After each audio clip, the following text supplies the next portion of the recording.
Film की शुरुआत होती है जहां राजा के कुछ सिपाही एक लड़के को दंड दे रहे थे। तभी भीड़ में से एक लड़का निकलता है जो राजा के गार्ड को ऐसा करने से रोकता है। गार्ड को लड़के पर गुस्सा आ जाता है और वो उसका पीछा करने लगता है। वो उस लड़के को मारने ही वाले थे, तभी वहाँ का राजा उस लड़के को गोद ले लेता है और अपने पुत्र के रूप में उसे पालता है। तभी कहानी 15 साल बाद की दिखाई जाती है, जहाँ राजा का खुद का बेटा बड़ा हो चुका है और उसका नाम तुस है, जो अपने चाचा निजाम और अपने भाई गारसिब के साथ अलमस शहर पर हमला करने का निर्णय करता है। और जो बेटा राजा ने गोद लिया था वो भी अब बड़ा हो चुका है और उसका नाम दास्तान है। वे अलमस शहर पर इसलिए हमला कर रहे थे क्योंकि तुस ने अलमस शहर में अवैध हथियारों को पकड़ा था। अलमस शहर के खिलाफ पूरे मामले का तर्क उनके चाचा निजाम ने किया था। तभी राजा ने उन दुश्मनों को पकड़वाने का आदेश दिया जो कि हथियार बनाकर बेच रहे थे, लेकिन ऐसा करते समय अलमस शहर को कोई हानि न हो।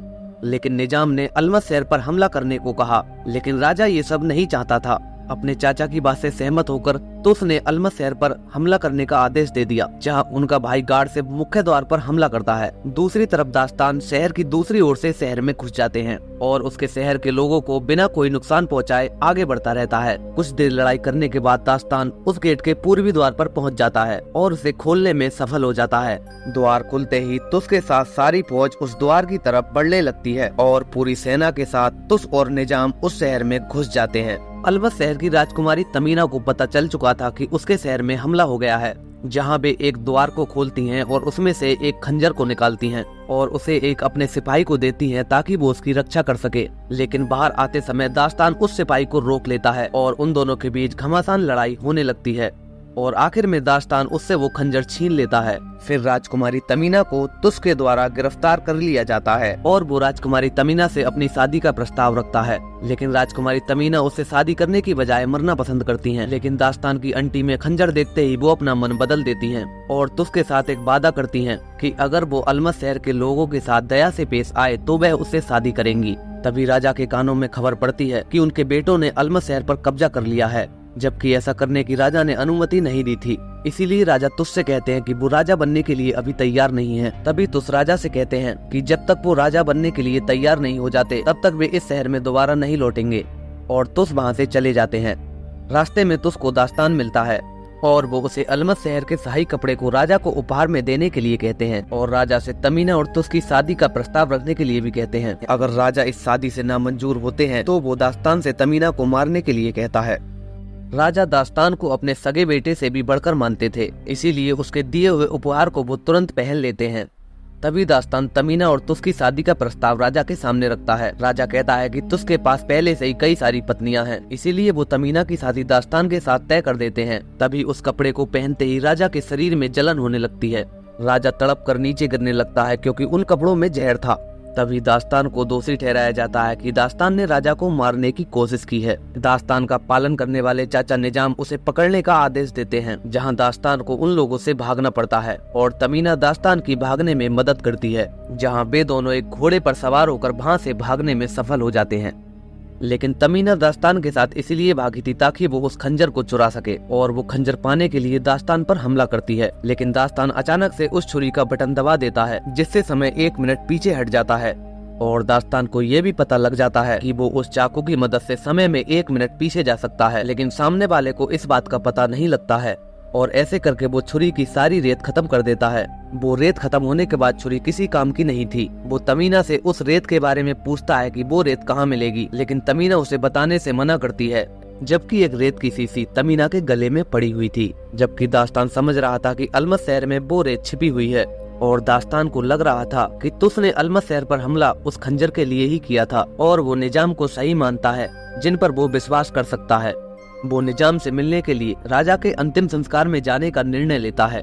तमीना उसे वहां जाने से रोकती है क्योंकि वहां जाने से वे दोनों पकड़े जा सकते हैं। थोड़ी दूर चलने के बाद तमीना बेहोश होने का नाटक करती है। दास्तान जैसे ही तमीना के पास जाता है तो वो उसका खंजर छीन लेती है और उसे वहां बेहोश करके चली जाती है। तभी दास्तान कुछ व्यापारियों द्वारा पकड़ा जाता है, जहां वे दास्तान को मारने ही वाले थे। तभी दास्तान उनसे एक सौदा करता है और आगे चलकर वो अपनी जान के बदले तमीना को उनके हवाले कर देता है। वे व्यापारी तमीना और दास्तान दोनों को अपने साथ ले आते हैं, जहां दास्तान तमीना से वो रेत की शीशी ले लेता है और उस खंजर में उस रेत को डाल देता है। अगले सीन में व्यापारी दास्तान से कहता है कि हमने तुम्हें राजा को सौंपने के लिए पकड़ा है क्योंकि तुम्हारे ऊपर बहुत बड़ा इनाम है। दास्तान ये समझ जाता है कि अब यहाँ से भागने में ही भलाई है। जैसे ही दास्तान भागने की कोशिश करता है वे लोग उसे पकड़ लेते हैं और उसका खंजर भी छीन लेते हैं, लेकिन तमीना ये सब दूर से ही देख रही थी। गलत हाथों में खंजर जाते ही तमीना दास्तान की मदद के लिए दौड़ती है और वहाँ के सारे शतुरमुर्गों को खोल देती है, जिससे वहाँ बहुत सारी भीड़ हो जाती है और तमीना खंजर लेकर भागने में कामयाब हो जाती है। लेकिन कुछ दूर बाद ही दास्तान तमीना को पकड़ लेता है और उससे वो खंजर छीन लेता है और दोनों उस व्यापारी के चंगुल से भाग आते हैं। वहाँ से आते ही दास्तान राजा के दाह संस्कार में पहुँच जाता है और चुपके से अपनी पर्ची अपने चाचा निजाम की जेब में डाल देता है। पर्ची मिलने के बाद निजाम दास्तान से मिलने पहुंच जाता है और राजा की मौत पर दास्तान को सहानुभूति दिखाता है, लेकिन तभी दास्तान की नजर निजाम के हाथों पर पड़ती है जो कि जहर से जले हुए थे। दास्तान समझ जाता है कि कपड़ों में जहर निजाम नहीं मिलाया था और निजाम राजा को मारकर राजा बनना चाहता था और इसीलिए निजाम दास्तान को भी मारना चाहता है ताकि उसकी कोई भी बात खुल न जाए। निजाम दास्तान को पकड़वाने के लिए अपने सैनिक बुला लेता है, लेकिन निजाम को ये पता लग जाता है और वहाँ से भागने लगता है। सैनिक लगातार निजाम को पकड़ने के लिए उसका पीछा कर रहे थे, लेकिन निजाम बचपन से ही भागने में बहुत तेज था। भागते समय दास्तान की मुलाकात अपने भाई गारसिफ से होती है। वो गारसिफ को निजाम के बारे में बताने की कोशिश करता है, लेकिन उसकी कोशिश बेकार जाती है, तो वो गारसिफ को धक्का देकर वहाँ से भाग जाता है। तभी निजाम तुस के पास आता है और उससे दास्तान को मारने की परमिशन लेता है, लेकिन दास्तान तुस का भाई था, इसीलिए तुस कहता है कि मुझे दास्तान जिंदा चाहिए। निजाम दास्तान को कैसे भी करके मरवाना चाहता था, इसीलिए वो राज्य से अलग किए गए समूह हस्सानीन के पास जाता है। हस्सानीन का ग्रुप बहुत ही ज्यादा खतरनाक था। निजाम हस्सानीन के समूह को दास्तान को मारने की सुपारी देता है। इधर दास्तान और तमीना भागकर रेत के रेगिस्तान में आ गए थे। तभी तमीना दास्तान को उस जगह के बारे में बताती है जहाँ की वो खंजर की रेत पाई जाती है।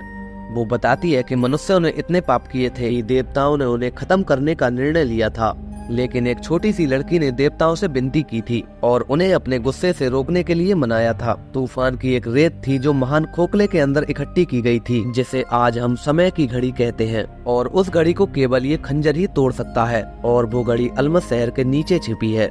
हम लोगों को खुदा ने उस घड़ी की रक्षा के लिए बनाया था। तभी तमीना कहती है कि हमें इस खंजर को सही जगह पर पहुंचाना होगा और वे दोनों इस काम के लिए निकल जाते हैं। लेकिन जैसे ही वे रास्ते में पानी पीने के लिए रुकते हैं तो उन्हें फिर से वो व्यापारियों का ग्रुप पकड़ लेता है और वे व्यापारी उन दोनों को अपने साथ ले जाते हैं। वे सभी रात में रुककर एक जगह पर आराम कर रहे थे। तभी उनके चारों तरफ मिट्टी उठने लगती है क्योंकि उन लोगों पर हस्सानीन ने हमला किया था। वो सांप दास्तान को काटने ही वाला था। तभी दास्तान खंजर का बटन दबा देता है और समय में 1 मिनट पीछे पहुंच जाता है और वहां से सभी व्यापारियों को बचाकर ले जाता है। व्यापारी दास्तान को उनकी जान बचाने का धन्यवाद करते हैं और उसका साथ देने के लिए भी तैयार हो जाते हैं। वे सभी लोग उस खंजर को पहाड़ी पर सुरक्षित जगह पर ले जाने लगते हैं ताकि फिर से ये खंजर मानव के हाथों में न जाए।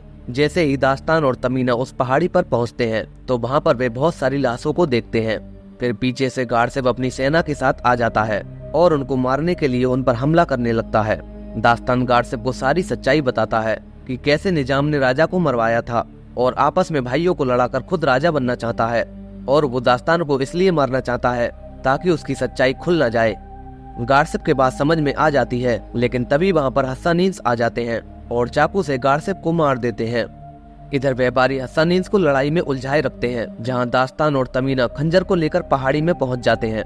लेकिन तभी दास्तान पर हस्सानीन हमला करता है, जहां तमीना पहाड़ी के अंदर ही बेहोश हो जाती है, जहां सांप उस खंजर को अपने पेट में निगल लेता है और हस्सानीन उस खंजर को चुराने में कामयाब हो जाते हैं।